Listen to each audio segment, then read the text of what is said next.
और चलिए अब आपको सीधी तस्वीरें बताते हैं, जहां पर प्रधानमंत्री मोदी संवाद कर रहे हैं।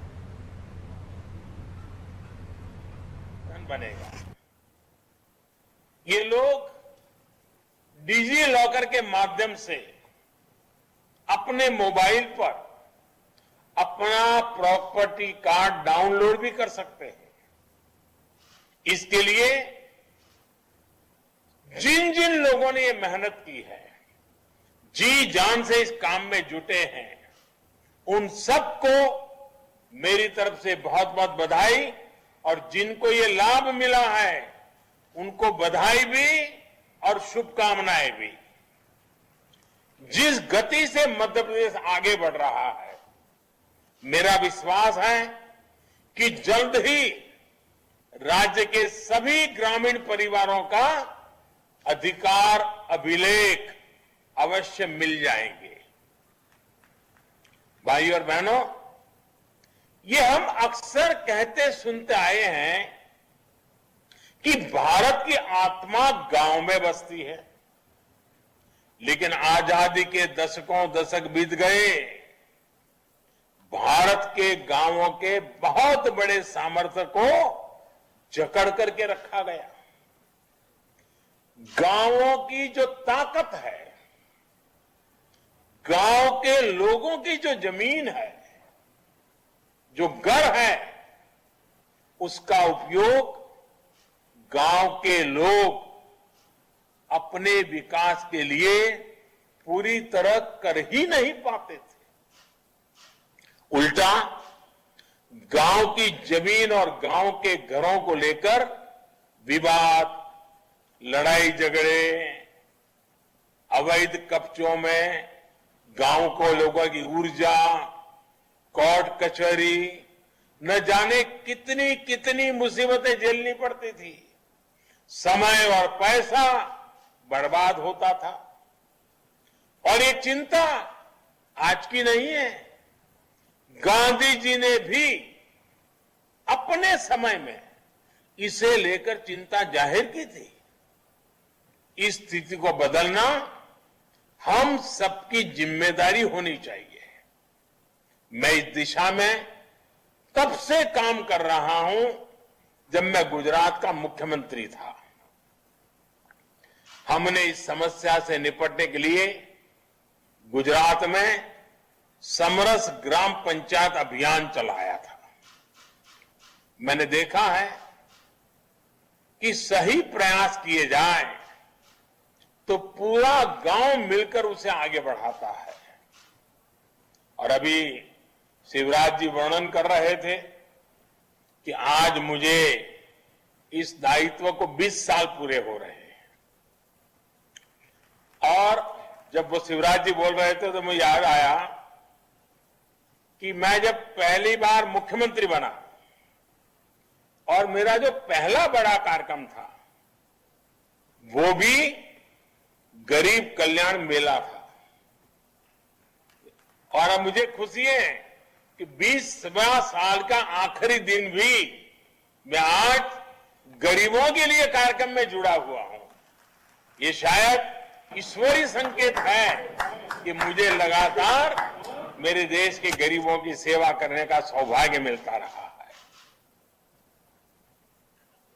खैर, मुझे विश्वास है स्वामित्व योजना भी आप सबकी भागीदारी से ग्राम स्वराज का एक उदाहरण बनेगी। अभी हमने इस कोरोना काल में भी देखा है कि कैसे भारत के गांवों ने मिलकर एक लक्ष्य पर काम किया, बहुत सतर्कता के साथ इस महामारी का मुकाबला किया। गांव वालों ने एक मॉडल खड़ा किया। बाहर से आए लोगों के लिए रहने के अलग इंतजाम हो, भोजन और काम की व्यवस्था हो, वैक्सीनेशन से जुड़ा काम हो। भारत के गांव बहुत आगे रहे हैं। गांव के लोगों की सूझबूझ ने भारत के गांवों को कोरोना से काफी हद तक बचा करके रखा।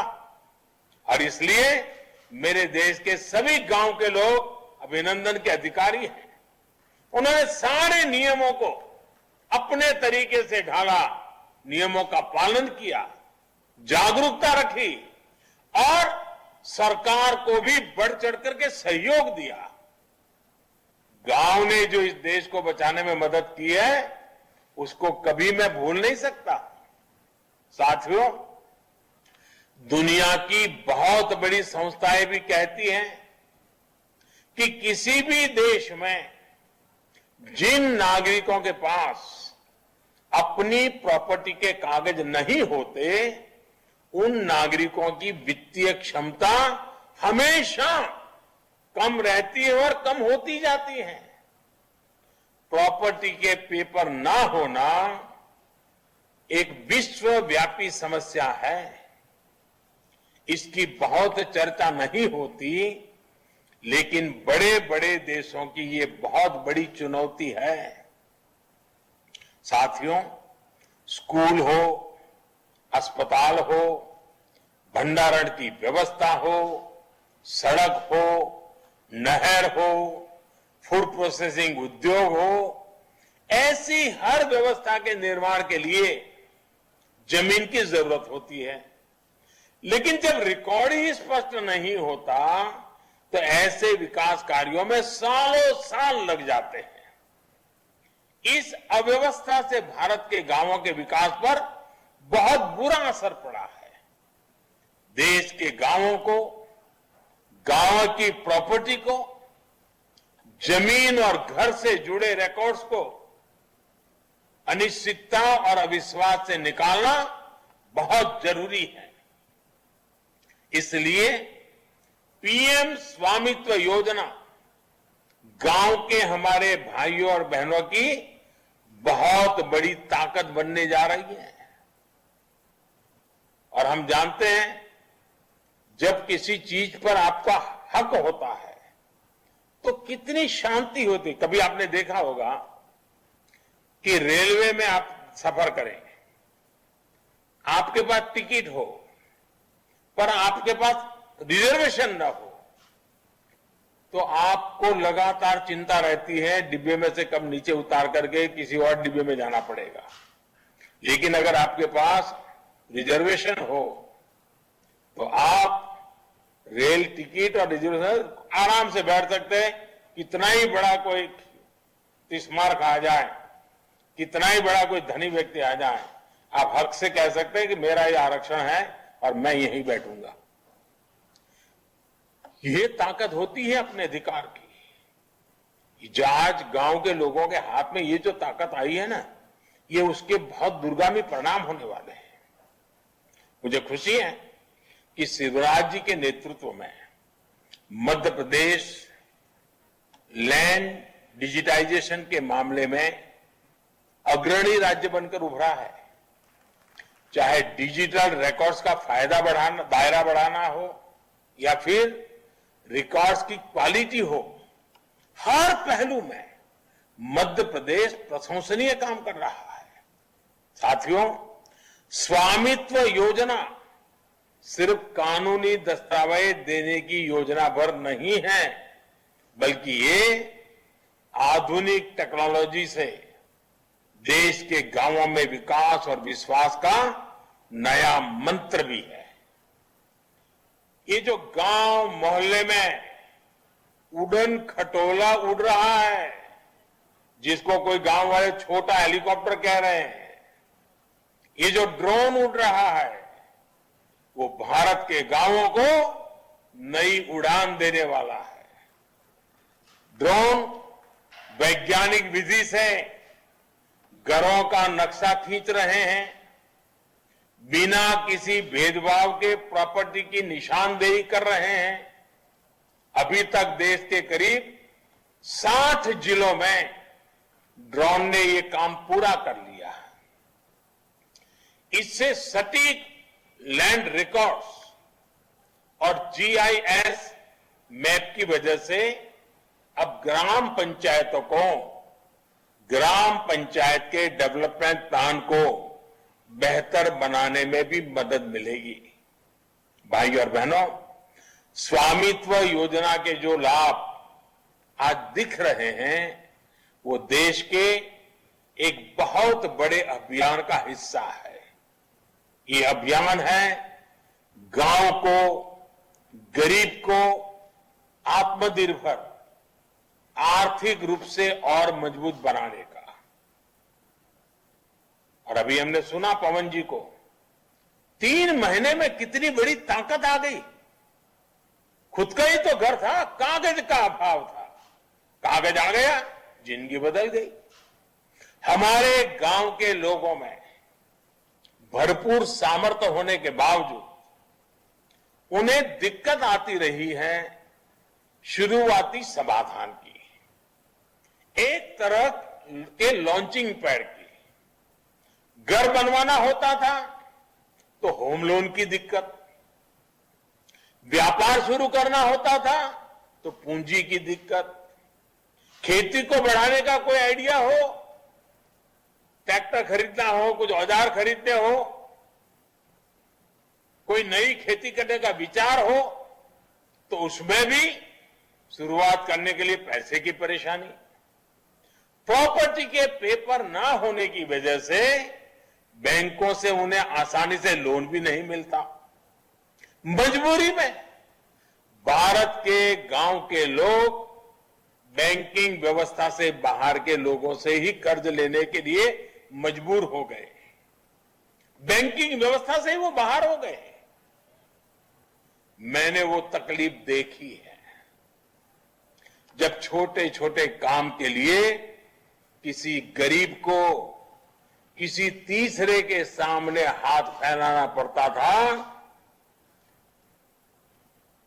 बढ़ता हुआ सूद उनके जीवन की सबसे बड़ी चिंता बन जाता था। मुश्किल ये कि उनके पास किसी तीसरे से कर्ज मांगने के अलावा कोई विकल्प ही नहीं था। वो जितना लूटना चाहे लूट सकता था क्योंकि मजबूरी थी। मैं देश के गरीबों को, गांव के गरीबों को, गांव के नौजवानों को इस दुष्चक्र से भी बाहर निकालना चाहता। स्वामित्व योजना इसका बहुत अहम आधार है। प्रॉपर्टी कार्ड बनने के बाद अब गांव के लोगों को बैंकों से आसानी कर्ज मिलने वाला है। अभी लाभार्थियों से बातचीत में भी हमने सुना कि कैसे प्रॉपर्टी कार्ड ने उन्हें बैंक से लोन में मदद की है। साथियों, बीते 6-7 वर्षों के हमारी सरकार के प्रयासों को देखें, योजनाओं को देखें, तो हमने प्रयास किया है कि गरीब को किसी तीसरे व्यक्ति के सामने हाथ नहीं फैलाना पड़े, उसको सर झुकाना ना पड़े। आज खेती की छोटी छोटी जरूरतों के लिए पीएम किसान सम्मान निधि के तहत सीधे किसानों के बैंक खातों में पैसा भेजा जा रहा है। और छोटे किसानों का जो मुझे आशीर्वाद मिलता रहता है और मेरा विश्वास है कि भारत का छोटा छोटा जो किसान है, 100 में से 80 किसान छोटे किसान हैं, जिनकी तरफ हर कोई किसी ने ध्यान नहीं दिया। कुछ ही मुट्ठी भर किसानों की चिंता की गई। हमने पूरी ताकत लगाई है छोटे किसानों के हकों के लिए, और उसका छोटा किसान मेरा मजबूत हो जाएगा ना, मेरे देश को कोई फिर दुर्बल नहीं कर सकता है। कोरोना काल के बावजूद अभियान चलाकर हमने 2 करोड़ से अधिक किसानों को किसान क्रेडिट कार्ड भी दिए हैं। पशुपालन करने वालों, मछली पालन करने वालों को भी इससे जोड़ा है। मकसद यही है कि जरूरत पड़ने पर उन्हें बैंकों से पैसा मिले, उन्हें किसी और के पास नहीं जाना पड़े। मुद्रा योजना ने भी लोगों को अपना काम शुरू करने के लिए बैंकों से बिना गारंटी ऋण का बेहतरीन अवसर दिया है। इस योजना के तहत पिछले 6 वर्षों में करीब 29 करोड़ ऋण दिए गए हैं। करीब 15 लाख करोड़ रुपए की राशि, 15 लाख करोड़ रुपया कम नहीं होता है जी। 15 लाख करोड़ रुपए की राशि मुद्रा योजना के तहत लोगों के पास पहुंची है। इसी राशि के लिए पहले उन्हें किसी तीसरे के पास जाना पड़ता था, ज्यादा सूद के दुष्चक्र में फंसना पड़ता था। साथियों, भारत के गांवों की आर्थिक क्षमताओं को बढ़ाने में बहुत बड़ी भूमिका हमारी माताएं, बहनें, हमारी महिला शक्ति की भी है। आज देश भर में लगभग 70 लाख से ज्यादा सेल्फ हेल्प ग्रुप हैं, जिनसे लगभग 8 करोड़ बहनें जुड़ी हैं और ये ज्यादातर गांव में ही काम कर रही है। इन बहनों को जन धन खातों के माध्यम से बैंक